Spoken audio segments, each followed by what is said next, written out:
아멘. 할렐루야. 이 새벽에도 또 하나님의 큰 은혜가 함께 하시길 축복합니다. 오늘 이제 13장부터 역대상 13장부터 16장까지는 이 언약궤에 대한 이야기입니다. 다윗이 오늘 이 블레셋에 빼앗겼다가 이제 기앗 이아림의 아비나답의 집에 있던 이 언약궤를 이제 그 다윗성 예루살렘으로 이제 운반하는 옮기게 되는 그 이야기가 이제 이 지금 16장까지 이어지게 되는데, 그만큼 이 사건이 지금 이제 이스라엘 백성들에게 또 굉장히 중요한 그런 사건이라는 사실을 분량적으로도 이야기를 해주고 있죠. 지금 이 이야기는 사무엘하 6장에 잘 나와 있고 다시 여기서 반복이 되어지고 있는데, 이게 지금 보면 우리가 이제 앞에 있던 사무엘서 말씀과 오늘 역대상 말씀을 이렇게 비교를 좀 할 수 있으면 성경을 조금 더 풍성하게 알 수 있는 건 뭐냐면, 다윗이 앞에 사무엘서에서는 다윗이 이 그 블레셋 언약궤를 이제 운반을 했던 그 시점이 언제냐면, 이제 블레셋을 정복을 하고 그리고 자기가 거하는 다윗성 왕궁을 건설하고 난 다음에 이 언약궤를 옮기는 사건이 나와요. 그런데 오늘은 이 역대기에서는 그냥 왕이 즉위하자마자 그 다음으로 이 언약궤를 운반하는 사건이 등장을 하고 있죠. 이것은 역대기를 기록하고 있는 저자의 아주 뭐랄까요, 다분한 의도인 거죠. 이것저것 필요한 게 다른 게 필요한 것이 아니라, 지금 이 바벨론 포로 귀환 후에 이스라엘 백성들에게 있어서 나라를 재건하는 데 있어서 중요한 건 뭐다? 오직 우선되어지는 것은 하나님이다라는 거야. 하나님의 백성으로서 가장 중요한 것, 다윗이 그러한 역할을 하고 있는데 다 제껴놓고 잣대고 포대고 가장 중요한 건 뭐다? 하나님 우선이다 라고 하는 사실을 지금 강조를 하고 싶은 거예요.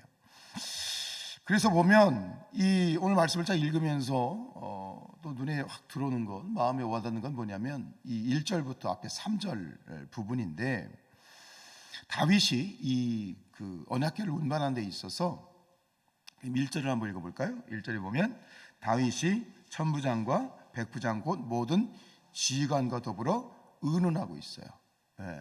이 부분이 그냥 읽으면 아무 생각 없이 읽으면 그렇겠다 싶지만, 이것을 그 당시의 상황이나 어떤 문화적인 배경을 가지고 읽으면 이건 굉장히 눈에 확 띄는 부분이에요. 여러분, 그 14세기의 그 프랑스 왕이었던 루이 14세가 뭐라고 말했냐면, 짐은 곧 국가다라는 말을 했어요.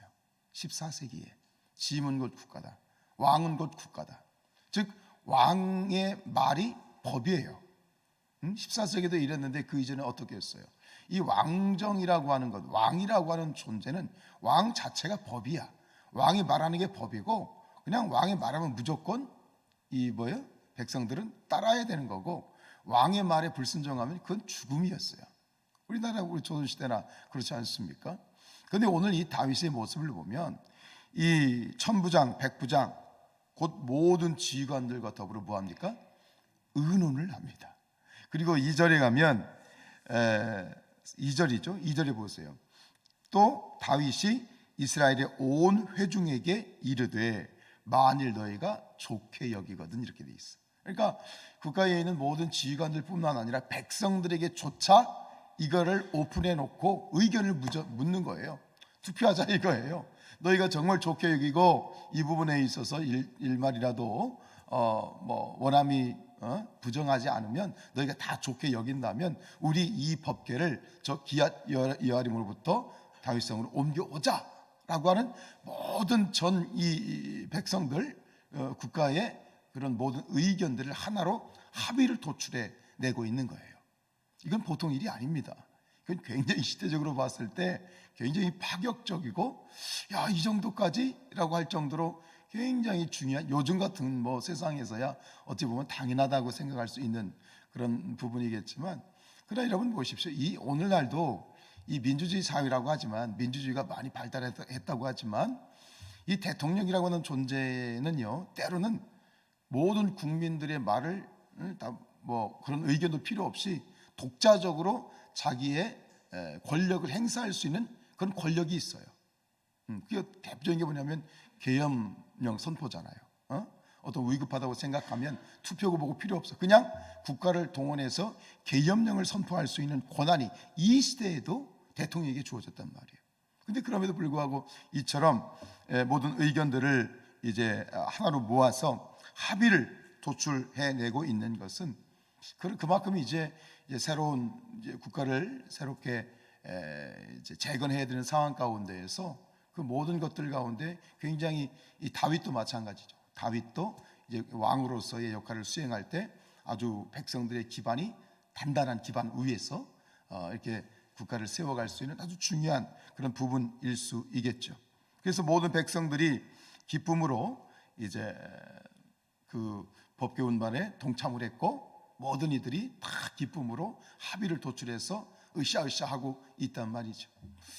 자리가 사람을 만드는 나라는 말이 있어요. 사람이 말이죠, 완장을 채워주면 그 완장 하나 때문에 아주 기고만장해서 천상천하 유아 독존, 내가 죄인인 것처럼 행사하는 그런 인간의 어떤 악한 본성이 있잖아요.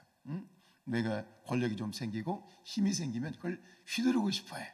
내 마음대로 막 하고 싶고 내 뜻을 관철시키고 싶고 그런 일들이 인간적인 본성인데 교회에서도 마찬가지죠. 우리가 어떤 직책이라고 하는 것, 직분이라는 것도 마찬가지예요. 교회에서의 직분은 절대로 계급이 아니잖아요, 그죠? 권력이 아니고. 그런데 인간이라는 약한 본성이 있기 때문에 뭔가 고난이 주어지면 그것을 이제 자기 뜻으로 관철시켜서 막 뭔가를 하려고 하는 그런 본성이 우리 안에는 있게 되어지는데, 오늘 다윗의 모습을 보면서 우리가 분명히 왕의 절대 권력자인 다윗이 이처럼 겸손하게 백성들의 의견을 묻고 있는 것은 결국은 이 다윗 안에 있는 신앙 때문이라고 저는 생각을 해요. 신앙. 왜 그렇습니까? 자기는 일국의 왕입니다. 절대 권력자입니다. 그러나 다윗은 잊지 않고 있는 거예요. 이 모든 권력, 이스라엘의 진정한 왕은 누구시다? 하나님이시다는 사실. 그리고 나는 하나님의 심부름꾼이다 라고 하는 사실을 잊지 않는 그 신앙적인 관점이 가지고 있기 때문에 이처럼 겸손하고 참 백성들의 의견을 도출해내려고 하는 그런 뭔가 합의에 이르고자 하는 그런 어떤 겸손한 파격적인 그러한 이런 모습을 보여주고 있는 것이 아닐까 싶습니다. 우리가 세상에서나 교회에서나 특별히 마찬가지, 교회도 마찬가지, 더 그래요. 우리가 어떤 직책을 맡거나 또 중요한 요직이나 또 리더십의 자리에 있을 때 잊지 말아야 될 건 뭐냐면 이것은 하나님이 나에게 주신 것이다.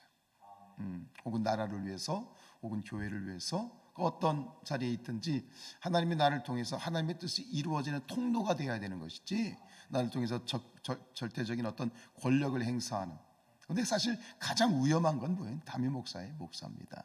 특히 한국 교회에서는 아무리 시대가 많이 오픈되어지고 했다고 할지라도 교회 공동체에 있어서의 담임 목사의 위치는 사실 굉장히 중요하고, 교회에 어떤 분열이 생기고 교회 문제가 생기는 이러저런 얘기를 하다 보면 어느 제가 아는 분이 꼭 그런 얘기를 해요.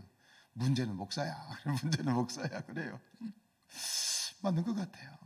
교회를 위해서 목사가, 목회자가 뭐 교육을 훈련을 잘못 시켰으니 교인들이 그렇게 되는 것이고 1차적인 책임은 목사에게 있어요. 여러분 새벽에 기도할 때 가장 먼저 목사를 위해서 기도해 주셔야 돼요. 할렐루야. 네. 이렇게 해서 이제 기쁨으로 이제 이 법궤를 운반을 해서 딱 이제 가는데, 그런데 이 합의와 모든 기쁨과 아름답게 시작한 이 운반, 법궤 운반이 결국 오늘 본문에서 어떻게 끝나요? 베레스 우사. 법궤 운반 책임을 맡았던 우사가 그만 이제 법궤가 운반 타작마당을 지나가다가 법궤가 막 흔드니까 수레에 싣고 가다가 흔들리니까 손을 대버린 거야. 그 자리에서 우사가 즉사를 하게 되고, 그로 인해서 기쁨과 설레임과 또 즐거움이 가득했던 그 모든 이 사건이 한 일순간에 뭐로 바뀌어? 두려움으로 바뀐 거예요. 자 보세요. 기쁨과 합의와 모든 것이 으쌰으쌰해서 다 좋다 했는데 결국 그것이 죽음이라고 하는, 한 사람의 즉사라고 하는 죽음과 또 두려움으로 완전히 180도 바뀌어 버렸어요. 왜 그럴까요? 여기서 우리 중요한 교훈을 하나 얻을 수 있습니다. 무엇이냐? 여러분, 다윗과 백성 사이에 이루어진 이런 인간적인 합의, 인간적인 열심, 그 자체가 중요한 것이 아니에요. 그보다 더 중요한 건 뭐예요? 하나님의 말씀이에요. 즉 하나님의 말씀대로 행했느냐, 그러지 못했느냐, 이게 더 중요한 거예요. 이 점이 여기서 우리가 꼭 붙들어야 될 것 같아요. 여러분, 하나님의 말씀대로 이 법계 운반, 그 열심 좋죠. 그러나 열정과 열심보다 더 중요한 건 말씀이에요. 그죠? 지금 이 법계를 운반하는 데 있어서 여기에는 하나님 말씀이 관철되지 않았어요. 즉 법계를 운반하는 데는 하나님의 정하신 법이 있어요. 아시나요? 여러분, 이 법계를 수레에 싣고 가면 됩니까? 안 됩니까? 안 됩니다. 아시죠? 이 법계를 운반하는 데 있어서 하나님의 말씀은 뭐냐면 제사장들이 어깨에 매야 돼요. 이게 구약의 법이에요. 그런데 열심은 있어서 으쌰 모두가 마음을 모아서 합의를 하고 같이 하자, 이것이 우리의 뜻이다, 열심히 하자, 다 좋아요. 다 좋은데, 열심은 좋은데 뭐가 문제냐? 하나님의 말씀이 없었어. 하나님의 뜻이 없었어. 그래서 호세아서 4장 6절에 있는 말씀처럼 내 백성이 지식이 없음으로 망하였도다. 지식이 없어 망하였도다. 우리가 기도에 대한 우리가 50일 기도학교를 했습니다만 으쌰으쌰 기도 좋습니다. 기도도 마찬가지예요. 기도도 말씀이 있어야 돼. 그래서 학교를 하는 거야. 기도하는데 말씀이 없으면 기도가 엉뚱한 데로 가. 엉뚱한 데로 가는 거예요. 여러분, 우리가 뭘 하든지 하나님께 우리에게 주신 열심과 열정 다 좋습니다만, 그러나 더 중요한 건 뭐냐? 무조건적인 열심보다 말씀에 대한 지식, 말씀에 대한 인식, 그리고 말씀에 대한 기준이 필요해. 그것이 우리 안에 있어지길 축복합니다. 가슴이 뜨거워야 됩니다. 우리가 건강한 그리스도인들 가슴이 뜨거워야 되는데, 가슴이 뜨거운 반면에 머리는 차가워야 돼. 가슴이 뜨거운데 머리까지 뜨거우면 큰일 납니다. 가슴이 차가운 가슴, 뜨거운 가슴, 뜨거운 그런 하나님에 대한 열정과 열심과 그런 사랑, 그러나 머리는 냉철하고 차가워야 되고 말씀이 있어야 되고, 그리고 동시에 이 손발은 부지런해야 돼. 즉 말씀이라면, 주님 말씀하시면 즉시 순종할 수 있는 순종함이 있어야 되는 것이다. 여러분, 오늘 이 말씀을 통해서 우리 사랑하는 성산의 모든 가족들 가운데 하나님에 대한 열심과 열정과 더불어서 냉철한 하나님 말씀이 살아가기를 축복합니다.